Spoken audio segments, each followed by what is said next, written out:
So now we're going to move to the next chapter, which is thermal process calculations and doing its exercises, starting by exercise 1, which says figure 8.10 shows the data on inactivation of spores when 6 times 10 to the power 6 spores were inoculated into a can containing 400 grams of the product and processed at 121.1 degrees Celsius. The processed product contained 20 spores per gram. We've got to calculate the equivalent heating time at the respective 121.1 degrees Celsius temperature to which the product was subjected. How to do so? We're going to use the following equation, which is log n over n0 equals minus td. So we've got to figure out n, n0, and d in order to calculate the time. From the figure, we can find out the d, which is equal to 3.4 minutes.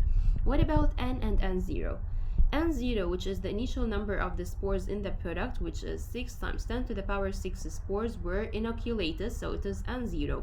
Now what about n? N is also given, it is 20 spores per gram.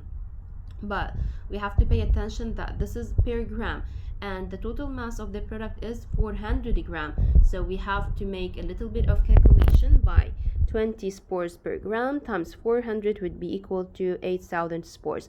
Now that I've got n and 0 and d, I can simply get out the time.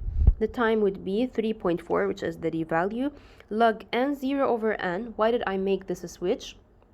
Because now I removed the negative sign, so it would be log n0 over n, and the final answer would be 9.77 minutes.